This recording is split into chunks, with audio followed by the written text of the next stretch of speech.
நான் சொன்னேன் ஏற்கனவே, அந்த மொழிபெயர்ப்பின்படி தீர்க்க தரிசனம் அல்ல, அவன் புலம்பிக் கொண்டிருந்தான், குழப்பத்தோடு அவன் தெரிந்தான் என்றுதான் அந்த மொழிபெயர்ப்பு சொல்லப்படுகிறது. அதை தொடர்ந்து நாம் பார்க்கிறோம், அங்கே இன்னுமாய் கர்த்தருடைய வார்த்தை கர்த்தரோடு கூட வாழுகிற பொழுது அங்கே இன்னும் நடக்கிற காரியங்கள் என்னவென்று சொன்னால், இப்பொழுது அந்த சம்பவத்துக்கு பிறகு நாம் என்னத்தை கவனிக்கிறோம் என்றால், இப்பொழுது தாவீது ஒரு அருமையான தேவனுடைய பிள்ளை. தாவீது அருமையான ஒரு தேவனுடைய பிள்ளை. இந்த சவுலுக்குள்ளே இப்பொழுது பிசாசினுடைய ஆவி உள்ளே வந்து கிரியை செய்ய ஆரம்பித்தது. இப்பொழுது இந்த ஆவி உள்ளே வந்ததற்கு பிறகு அவனுடைய நடத்தை, அவனுடைய பார்வை, அவனுடைய அணுகுமுறை எல்லாமே இப்பொழுது வித்தியாசமாக மாற ஆரம்பித்தது. இப்பொழுது அவன் எப்படி பார்க்கிறான் என்றால், தேவனுடைய மகனாகிய தாவீதை அவன் ஒரு எரிச்சலோடு பார்க்க ஆரம்பிக்கிறான். யார் உள்ள வந்ததுக்கு பிறகு நாம நினைக்கிறோம், பேய் பிசாசு வந்துருச்சுன்னா ஒரே தலைமுடைய விரிச்சு போட்டுட்டு ஆடுறது, உருள்றது, பிறல்றது தான் பேய் நினைக்கிறோம். அது மட்டும் இல்ல, அப்படியும் வரும். அதுக்கு பிறகு நீங்க பார்த்தீங்கன்னா, சவுலுக்குள் அந்த ஆவி வந்ததுக்கு பிறகு அவன் என்ன செய்கிறான்? தாவீதை காய்மாரமாய் பார்க்கிறான். அந்த வசனம் அப்படிதான் சொல்லுது. சவுல் தாவீதை என்ன செய்கிறான்? காய்மாரமாய் பார்க்கிறான், எரிச்சலோடு பார்க்க ஆரம்பித்தான், பொறாமையோடு பார்க்க ஆரம்பித்தான். இது ஒரு பொல்லாத ஆவி ஒரு மனுஷனுக்குள்ளே வந்ததுக்கு பிறகு இருக்கிற ஒரு சுபாவம். எந்த நேரம் ஒரு மனுஷனுக்குள்ள இந்த எரிச்சல், பொறாமை, காய்மாரம் இருக்கும் என்று சொன்னால், அதுவும் ஒரு வகையான பிசாசு தான். ஒரு நல்ல விஷயத்தை செய்கிறவர்களை பார்த்தால் அது சந்தோஷப்பட முடியலை. ஆத்திரம், எரிச்சல், அது ஒரு பிசாசினுடைய குணாதிசயம். ஒரு விஷயத்தை பார்த்து அதை தாவீது நல்லது செய்துட்டு வந்தான தாவீதை பாராட்ட முடியல. சில நேரங்கள் நமக்கு அந்த பாராட்டுற சுபாவம் வர்றதில்லை. அது ஒரு பிசாசினுடைய சுபாவம். ஆகவே நாம் கவனிக்க வேண்டும். இந்த காரியங்கள் காலப்போக்கில் சவுலினுடைய வாழ்க்கையில வியாதியாய் மாறினது, அவனுடைய வாழ்க்கை தோல்வியாய் மாறினது. ஆகவே நாம் கவனிக்க வேண்டும். சில நேரங்களிலே எனக்குள்ள பிசாசு இல்லைன்னு தான் நினைக்க கூடாது. பிசாசுக்குரிய குணாதிசயங்கள் எனக்குள்ள இருந்தாலும் என்னுடைய வாழ்க்கை நோய்வாய்ப்பட்டு ஒரு கவலையான இடத்துக்கு தள்ளப்படும் என்பதை நாம் மறந்து விடக்கூடாது. அப்படியே நாம் வருகிற பொழுது இப்பொழுது என்ன நடக்கிறது? அந்த எரிச்சலோடும் கூட, அந்த பொறாமையோடும் கூட இவன் தாவீதை பார்க்க ஆரம்பிக்கிறான். அப்பொழுது அங்கே நாம் கவனிக்கிறோம், ஒரு பயம் சவுலுக்குள்ளே வர ஆரம்பித்து விட்டது. அதைத்தான் நீங்கள் கவனிக்கலாம். வாசிங்க, பார்க்கலாம். 12வது வசனத்தை வாசிங்க. கர்த்தர் தாவீதோட கூட இருக்கிறார் என்றும் தன்னை விட்டு விலகி போனார் என்றும் சவுல் கண்டு தாவீதுக்கு பயந்து. 15வது வசனத்தை வாசிங்க. அவன் மகா புத்திமான நடக்கிறதை சவுல் கண்டு அவனுக்கு பயந்திருந்தான். 29வது வசனத்தை வாசிங்க. ஆகையினால் சவுல் பின்னும் அதிகமாய் தாவீதுக்கு பயந்து தான் உயிரோடு இருந்த நாளெல்லாம் தாவீதுக்கு சத்துருவாய் இருந்தான். நன்றாய் கவனிங்க. சில நேரத்துல இந்த பயம்னு ஒன்று இருக்குல்ல, நமக்குள்ள இந்த பயம்னு ஒன்று இருக்கு பாருங்க. அதுவும் ஒரு வகையான தேவனை இந்த சவுலுக்குள்ள இப்ப இந்த பயம் வர ஆரம்பிச்சிருச்சு. இதுக்கு முன்னால சவுல் யாருக்கும் பயம் கிடையாது. தாவீதை பார்த்து அவன் எரிச்சல் படவோ அவன் பயப்பட வேண்டிய ஆள் கிடையாது. வேற யாரையும் பார்த்து பயப்பட வேண்டிய அவசியம் அவனுக்கு இருக்கல. ஆனா இந்த வசனத்துல, இந்த அதிகாரத்துல நீங்க பார்த்தீங்கன்னா 3 வசனத்துல திரும்ப திரும்ப சொல்லப்படுது, தாவீதை பார்த்து பயப்பட ஆரம்பிக்கிறான். தாவீது ஒரு புத்தியா ஒரு நல்ல விஷயத்தை செய்யறான், அப்பையும் அதை பார்த்து பயப்படுறான். தாவீது யுத்தத்துக்கு போய் வின் பண்ணிட்டு வரான், அதையும் பார்த்து பயப்படுறான். தாவீது எதை செய்தாலும் சவுலுக்கு இப்ப என்னன்னா, எதை எடுத்தாலும் ஒரு பயம். இந்த பயம் எப்ப தெரியுமா அவனுக்குள்ள வந்துச்சு? அந்த மேல் வசனம் சொல்லுது, கர்த்தருடைய ஆவி, கர்த்தர் அவனை விட்டு விலகினதுக்கு பிறகு, அவனை விட்டு விலகினதற்கு பிறகு. இப்ப அவனோட இல்ல. அருமையான தேவனுடைய பிள்ளைகள், இன்றைக்கு அநேக நேரத்துல, சில நேரத்துல நம்ம தேவனோட ஒரு நல்ல இணைப்புல இருக்கலாட்டி, தேவனோட ஒரு நல்ல தொடர்புல நாம இருக்கலாட்டி, இந்த பொல்லாத பயமான சுபாவம் நமக்குள்ள வர ஆரம்பிச்சு. ஒரு இனம் தெரியாத ஒரு பயம், எதை எடுத்தாலும் ஒரு பயம், யாரை பார்த்தாலும் ஒரு பயம், எதை செய்ய போனாலும் ஒரு பயம். பயம் பயம் பயம்ங்கிறது ஒரு பிசாசனுடைய காரியம். பயம்ங்கிறதும் நம்முடைய ஆவியை சோர பண்ணுகிற ஒரு காரியம். சில நேரத்துல சிலர் காரணமே இல்லாம பயப்படுவாங்க. சிலரை பார்த்து சிலர் பயப்படுவாங்க. எங்களை விட நல்லா வந்துருவாங்க, எங்களை விட நல்லா வந்துருவாங்களோ, அதுக்கு பயப்படுவாங்க. தேவையில்லாத ஒரு பயம். ஒரு சமீபத்துல ஒரு காரியத்தை செய்ய தொடங்கினாரு. அவர் செய்ய தொடங்கினாரு, ஜெபத்தோட துதியோட ஜெபம் பண்ணி செய்ய ஆரம்பிச்சாரு. அவர் செஞ்சுக்கிட்டு போகும் பொழுது அதை பார்த்து இன்னொருத்தரும் போட்டிக்காக, அதுக்கு முன்னால நான் செஞ்சிருவோம் அப்படின்னு அவர் வேகமா செய்ய ஆரம்பிச்சார். அவருக்கு செய்யக்கூடிய பணபலம் இருந்துச்சு, ஆள் பலம் இருந்துச்சு. அவங்க எப்படி முந்தி செய்யத்தான் போறாங்க. ஆனா இவங்க ஜெபத்தோட தான் இந்த விஷயத்தை செய்ய ஆரம்பிச்சாங்க. ஆனா அதை பார்த்த கையோட ஒரு சின்ன பயம் ஒன்று வந்துருச்சு. எனக்கு உடனே கால் பண்ணி சொன்னாங்க, அவங்க அதை செய்யறாங்க, அவங்க அப்படி செஞ்சுட்டு போயிடறாங்க, அவங்க முதல்ல செஞ்சிருவாங்க போல அப்படின்னு. நான் கேட்டேன், இப்ப நீயே அதுக்கு பயப்படுற, நீயே அதுக்கு பயப்படுற? அப்பதான் கொஞ்ச நேரத்துக்கு பிறகு, ஆமா நான் ஏன் அதுக்கு பயப்படணும்? அவங்க உலகத்து ரீதியாவோ ஆள் பலத்திலேயோ பணபலத்திலே அவங்க செஞ்சுக்கிட்டு போகட்டும். நீ தேவனுடைய பிள்ளையாக தேவனோடு இருந்துதான் ஒரு விஷயத்தை தொடங்கின. உனக்கு முன்னால ஒருத்தன் ஓடும் பொழுது அவங்கள பார்த்து பயப்பட வேண்டிய அவசியம் இல்லை. நமக்கு முன்னால ஒருத்தன் செல்வந்தமா வாழும் பொழுது அவனை பார்த்து பயப்பட வேண்டிய அவசியம் இல்லை. எனக்கு பின்னால வந்தவன் எனக்கு முன்னால ஓடுறான்னு பயப்பட வேண்டிய அவசியம் இல்லை. நான் படிச்சுக்கிட்டு இருக்கிற என்னை விட ஒரு ஆள் நல்லா படிக்க ஆரம்பிச்சிருச்சேன்னு சொல்லி பயப்பட வேண்டிய அவசியம் இல்லை. சம்பாத்தியத்துல ஒரு மனுஷன் எனக்கு முன்னால ஓடுறான்னு சொல்லி நான் பயப்பட வேண்டிய அவசியம் இல்லை. நமக்கு இருக்க வேண்டிய நம்பிக்கை எல்லாம், நான் கர்த்தரோடு இருந்தா எனக்கு அந்த பயம் இருக்க வேண்டிய அவசியம் இல்லை. சோ சவுலுக்குள்ள இந்த பயம் அதான் வந்துச்சு. சவுலுக்குள்ள இந்த பயம். தாவீது எதை செய்தாலும் பயம். தாவீது மெச்ச வின் பண்ணிட்டு வந்திருக்கிறான், யுத்தத்தை வின் பண்ணிட்டு வந்திருக்கிறான். பயப்படுறான். ஐயோ என்ன நடந்துருமோ, எங்கட பிளேஸ் இல்லாம போயிருமோ, எந்த பிளேஸ் இல்லாம போயிருமோங்கிற ஒரு பயம் அவனுக்குள்ள வர ஆரம்பிச்சிச்சு. அதனாலதான் நீங்க புதிய ஏற்பாட்டுல பவுல் எழுதும் பொழுது சொல்றாரு, நமக்கு ஆண்டவர் தந்திருக்கிறது பயத்தின் ஆவியை அல்ல. நமக்கு ஆண்டவர் தந்திருக்கிறது பயத்தின் ஆவியை அல்ல, அன்பும் தெளிந்த புத்தியும் உள்ள ஆவியை தந்திருக்கிறார். ஹல்லேலூயா. அன்பும் தெளிந்த புத்தியும் உள்ள ஆவியை தந்திருக்கிறார். ஆகவே எனக்கு முன்னால ஓடுற ஒரு மனுஷனை பார்த்து நான் பயப்படுற அவசியம் கிடையாது. நான் தேவனோடு ஓட வேண்டியது. கர்த்தர் என்ன நடத்துவார், என்ன வைக்க வேண்டிய இடத்துல வைப்பார், என்ன உயர்த்த வேண்டிய இடத்துல உயர்த்துவார். நான் பொறுமையா போக வேண்டியதான். அல்லேலூயா, அல்லேலூயா. அதனாலதான் இயேசு கிறிஸ்து சொன்னார், முந்தினோர் பிந்தினோராயும் பிந்தினோர் முந்தினோராயும். அதான் நேற்று பேசிட்டு இருந்தேன். கல்யாண வீட்டுக்கு போனா இயேசு சொல்றாரு, கல்யாண வீட்டுக்கு போனா பின்வரிசையில போய் உட்காரு. அந்த விருந்தாடி உன்னை முன்னால கொண்டு ஒரு நாள் உட்கார வைப்பாரு, முன்னால வந்து உட்காருங்கன்னு. நம்ம எந்த நேரமும் முன்னாலேயே வரி தேடிக்கிட்டு இருந்தோம்னா, முன்னாலேயே போய் உட்கார பழகிட்டோம்னா, அவனே வந்து சொல்ல, உன்னை விட பெரிய விஐபி வந்திருக்கிறத கொஞ்சம் பின்னால போய் உட்காருங்க. ஆகவே நாம யாரையும் பார்த்து எல்லாத்துக்கும் முன்னால முந்தி ஓடி அடிக்கணும், முந்தி அடிக்கணும்ன்ற அவசியம் எங்களுக்கு கிடையாது. நான் யாரையும் பார்த்து பயப்படணுங்கிற அவசியம் எனக்கு கிடையாது. நான் யாரோடையும் போட்டி போடணுங்கிற அவசியமும் எனக்கு வாழ்க்கையில இருக்கக்கூடாது. நாம ஸ்மூத்தா நல்லபடியா போய்கிட்டே இருப்போம்.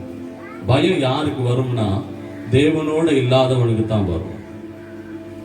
ஆண்டவரோட இல்லாத மனுஷனுக்கு தான் பயம் வரும். ஆண்டவரோட இல்லாம போனதுக்கு பிறகுதான் சவுலுக்கு தாவீதோட ஈகோ பிரச்சனை வந்துச்சு. இந்த ஈகோ தான் ஈகோ பிரச்சனை இருக்கு பாருங்க. அதுக்கு என்ன சொல்ற? ஈகோ பொறாமை. இந்த பொறாமைங்கிறது சவுலுக்கு எப்போ வருதுன்னு சொன்னா, சவுலை விட்டு ஆண்டவர் விலகினதுக்கு பிறகு தாவீதை பார்க்கிற நேரமெல்லாம் பொறாமை. தாவீது நல்லா வீணை அடிச்சாலும் பொறாமை, நல்லா பாடினாலும் பொறாமை, நல்லா ஒரு யுத்தத்தை செய்துட்டு வின் பண்ணிட்டு வந்தாலும் பொறாம, என்னத்தை செய்தாலும் பொறாம, நல்லா உடுத்தினாலும் பொறாம, நல்லா ஜெபம் பண்ணினாலும் பொறாம, நல்லா பைபிள் படிச்சாலும் பொறாம, நல்லா ஊழியம் செஞ்சாலும் பொறாம. உலகத்துல போய் பார்த்தாலும் அப்படிதான். உலகத்து மனுஷனோட போயிருந்தா அவன் ஏதாவது சம்பாதிச்சு முன்னால வாரானா அவனை பார்த்தாலும் பொறாம, அவன் வாழ்க்கையில முன்னால வாரானா அவனை பார்த்தாலும் பொறாம, அவன் வீடு கட்டுறானா பொறாம, வீட்டுக்கு ஒரு நல்ல சாமா வாங்கினானா பொறாம, ஒரு காரை வாங்கினானா பொறாம, எப்பயாவது என்னைக்காவது பார்த்து வெரி குட் நல்லா இருக்கிறீங்க சந்தோஷமா இருக்குது சொல்றது கிடையாது. அது ஒரு அது ஒரு ஈகோ பேய். அது நமக்குள்ள இருக்கும் வரைக்கும் என்ன செய்யும்னா அது நம்ம எலும்ப, பைபிள் என்ன சொல்லுது, அது ஒரு எலும்பு உருக்கி. அது நமக்குள்ள இருந்துச்சுன்னா நாளுக்கு நாள் அது என்ன செய்யணும், நம்ம எலும்ப உருக்குமா. பைபிள் சொல்றது நம்மளை சோர பண்ணும், நம்முடைய ஆவிய சோர பண்ணும். கவனம். ஆகவே அந்த பயம் நமக்குள்ள இருக்கக்கூடாது. சவுலுக்கு அந்த பயம் அடிக்கடி இருந்துச்சு. இரண்டாவது காரியத்தை நாம் கவனிக்கிறோம். 18வது அதிகாரம் 13வது வசனம் 16வது வசனத்தை வாசிங்க. அவனை தன்னை விட்டு அப்புறப்படுத்தி அவனை 1000 பேருக்கு அதிபதியாக வைத்தான். அப்படியே அவன் ஜனத்துக்கு முன்பாக போக்கும் வரத்துமாய் இருந்தான். இஸ்ரவேலும் யூதா ஜனங்களுமாகிய யாவரும் தாவீதை சிநேகித்தார்கள். அவர்களுக்கு முன்பாக அவன் போக்கும் வரத்துமாய் இருந்தான். நன்றாய் கவனிங்க. இப்பொழுது தாவீதுடைய வாழ்க்கை குறித்து சொல்லுகிற பொழுது இந்த ரெண்டு விஷயத்துல வசனத்துல சொல்லப்படுகிறது. அவன் ஜனத்துக்கு முன்பாக போக்கும் வரத்துமாய் இருந்தான், அவர்களுக்கு முன்பாக அவன் போக்கும் வரத்துமாய் இருந்தான் என்று சொல்லி வேதம் சொல்லுகிறது. இந்த போக்கும் வரத்துமாய் இருந்தான், போக்கும் வரத்துமாய் இருந்தான் என்று வேதத்திலே பல இடங்களிலே நீங்கள் வாசிக்க முடியும். ஏன் அது அப்படி சொல்லப்படுகிறது என்று சொன்னால், அன்றைக்கு எபிரேயர்களுடைய வாழ்க்கையிலே இருந்ததான சுதந்திரத்தை அது குறிக்கிறது. அவர்கள் சுதந்திரமாய் இருக்கிறார்கள், அவர்கள் விடுதலையோடு இருக்கிறார்கள் என்பதை குறிப்பதற்காக அந்த சொல் அந்த வசனம் பயன்படுத்தப்பட்டிருக்கிறதை நாம் பார்க்க முடியும். அதனாலே தான் நீங்கள் கவனிக்கலாம்.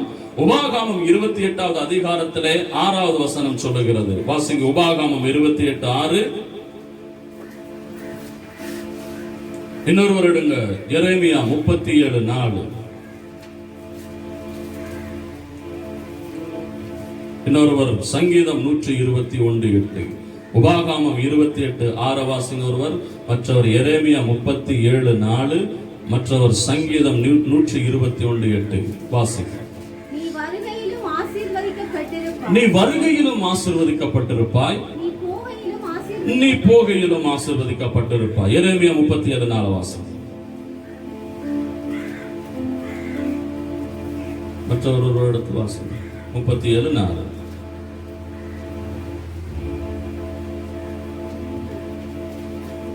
இல்ல, எரேமியா 37:4. அப்பொழுது எரேமியா ஜனத்தின் நடுவே வரத்தும் போக்குமாய் இருந்தான். சங்கீதம் 121:8. வரத்தும் போக்குமாய் இருந்தான். சங்கீதம் 121:8. கர்த்தர் உன் போக்கையும் உன் வரத்தையும் இது முதற்கொண்டு என்றென்றைக்கும் காப்பார். நன்றாய் கவனிங்க. இந்த இடத்துல சாமுவேல் புத்தகத்துல தாவீது ஜனத்தினிடத்திலே போக்கும் வரத்துமாய் இருந்தான் என்று சொல்லப்படுகிறது. அதே போல உபாகமம், எரேமியா, சங்கீத புத்தகங்களிலும் போக்கிலும் வரக்கிலும் என்கிற வசனம் பயன்படுத்தப்பட்டிருக்கிறது. அந்த போக்கிலும் வரக்கிலும் என்கிற வசனத்துக்கு பின்பதாக அன்றைக்கு எபிரேயர்கள் மத்தியில் இருந்த ஆழமான அர்த்தம் என்னவென்று சொன்னால், நீ போக்கிலும் வரக்கிலும் அதுக்கு 2 அர்த்தம் கொடுக்கப்பட்டிருந்தது. ஒன்று, நீ போக்கிலும் வரக்கிலும் பாதுகாப்பாய் இருப்பாய், 2வது ஆசீர்வாதமாய் இருப்பாய். அல்லேலூயா, அல்லேலூயா. தாவீதுனுடைய வாழ்க்கையை பார்த்து ஆண்டவர் அந்த அளவுக்கு இப்பொழுது கொண்டு வந்து கொண்டிருக்கிறார். நீ ஜனத்துக்குள்ளே அவன் சுதந்திரமாய் நடமாடி தெரிகிறான் என்றால், ஒன்று, அவனுடைய வாழ்க்கையை கர்த்தர் பாதுகாக்கிறார், 2, அவனுடைய வாழ்க்கையை கர்த்தர் ஆசீர்வதித்துக் கொண்டிருக்கிறார் என்கிற காரியத்தை தான் இங்கே சொல்லப்படுகிறது. இதே வசனத்துக்கு தொடர்பாகத்தான் அங்கே நாம் பார்க்கிறோம். யோவான் சுவிசேஷ புத்தகத்தில் 10வது அதிகாரம் 9வது வசனத்தை வாசிங்க பார்க்கலாம். அந்த வசனத்திலே கடைசியில் ஆண்டவர் சொல்லுகிறார், இயேசு கிறிஸ்து சொல்லுகிறார். யோவான் 10:9 சொல்லுகிறது, நானே வாசல். என் வழியாய் ஒருவன் உட்பிரவேசித்தால் ஆ. அவன் ரட்சிக்கப்படுவான். ஆ.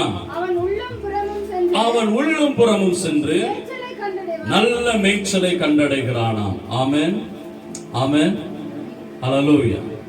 இப்போ தாவீதினுடைய வாழ்க்கையில கர்த்தர் இரண்டாவது காரியத்தை கொண்டு வருகிறார். நிறைய பிரச்சனை, தாவீதுக்கு நிறைய பிரச்சனை.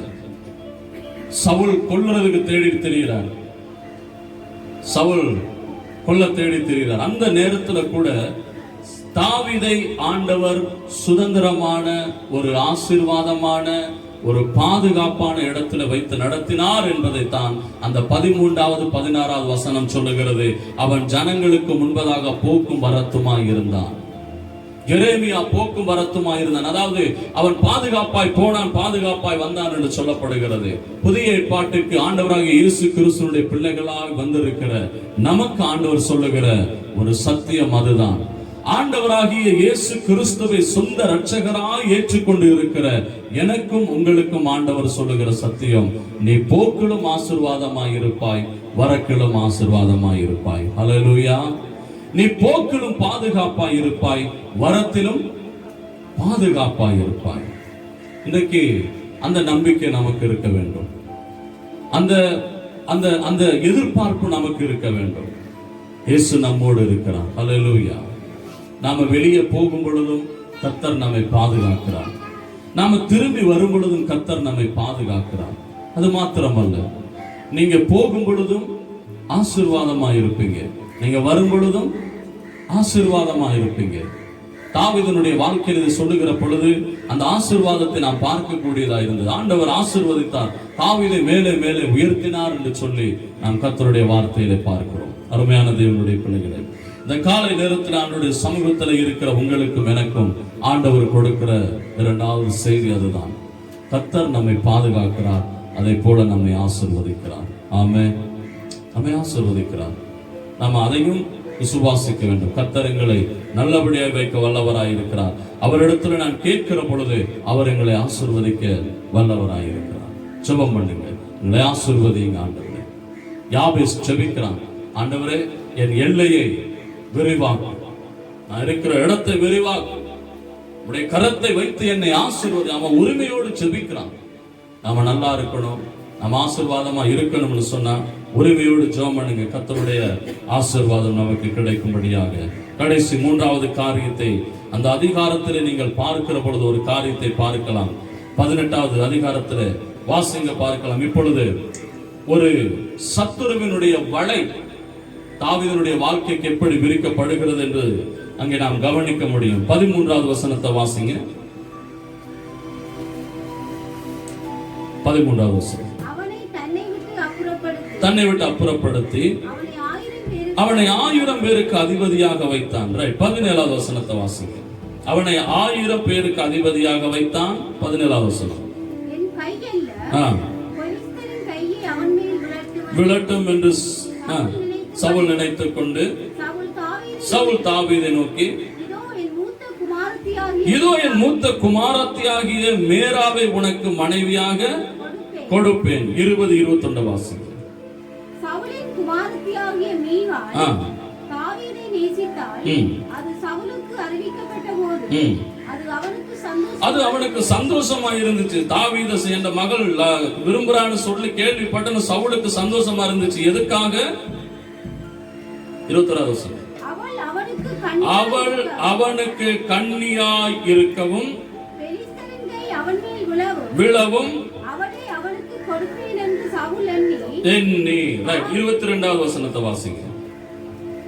பின்பு சவுல் தன் ஊழியக்காரரை பார்த்து, நீங்கள் தாவீதோடு ரகசியமாய் பேசி, இதோ ராஜா உண்மையில் பிரியமாய் இருக்கிறார், அவருடைய ஊழியக்காரர் எல்லாரும் உண்மை சிநேகிக்கிறார்கள், இப்போதும் நீ ராஜாவுக்கு மருமகனானால் நலவென்று சொல்லுங்கள் என்று கற்பித்தான். 26வது வசனத்தை வாசிங்க. அவன் ஊழியக்காரர் 25வது வசனத்தை. அப்பொழுது சவுல் ராஜா பரிசுத்தை விரும்பாமல் பெலிஸ்தரின் 100 நுனித்தோள்களினாலே ராஜாவின் சத்துருக்களிடத்தில் பழிவாங்க விருப்பமாய் இருக்கிறார் என்று தாவீதுக்கு சொல்லுங்கள் என்றான். தாவீதை பெலிஸ்தரின் கையினாலே விழப்பண்ணுவதே சவுலுடைய எண்ணமாயிருந்தது. நன்றாக கவனிங்க, நன்றாக கவனிங்க. இப்போ நீங்க பாத்தீங்கன்னா இந்த 13, 17, 20, 21, 22, 25 இந்த வசனங்களை எல்லாம் நீங்க கவனிச்சீங்கன்னு சொன்னா சவுல் தாவீதுக்கு நல்லது செய்யற மாதிரியே தான் இருந்துச்சு.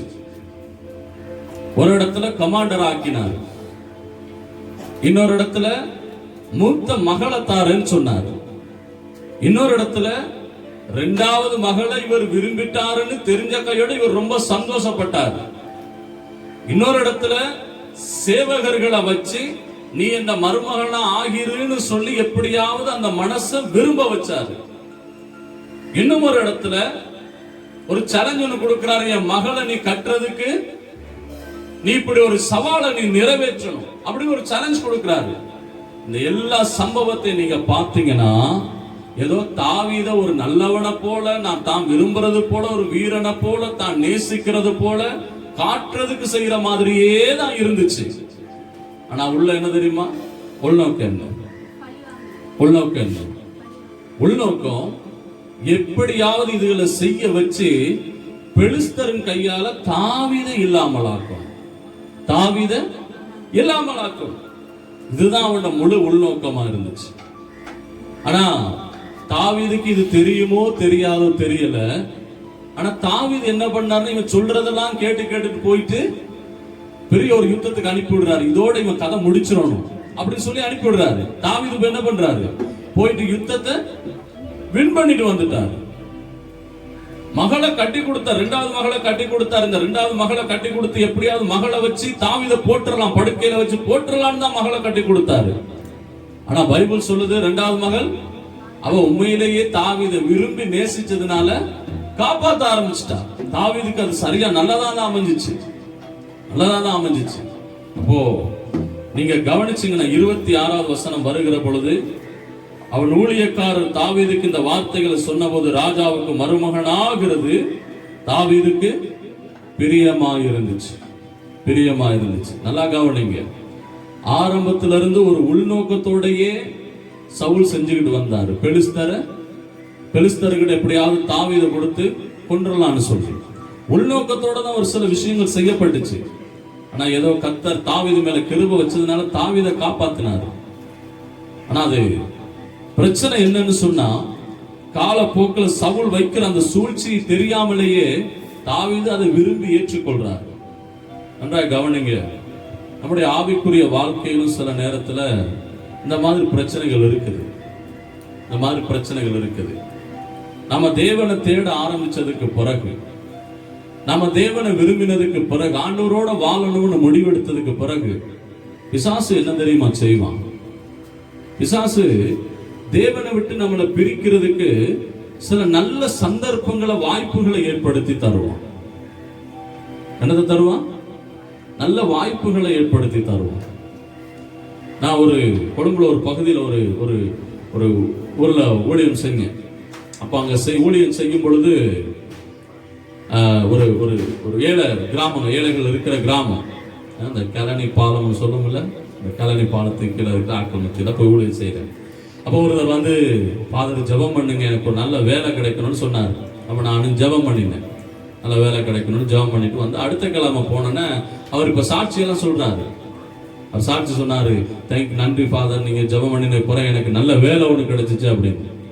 அப்போ சரி அப்படின்னு சந்தோஷம்னு சொல்லி ஆண்டவருக்கு சோதரம் சொல்லி எல்லாம் முடிச்சதுக்கு பிறகு அவரை தனியா சந்திச்சு கேட்டேன், என்னப்பா உனக்கு கிடைச்ச வேலை அப்படின்னு.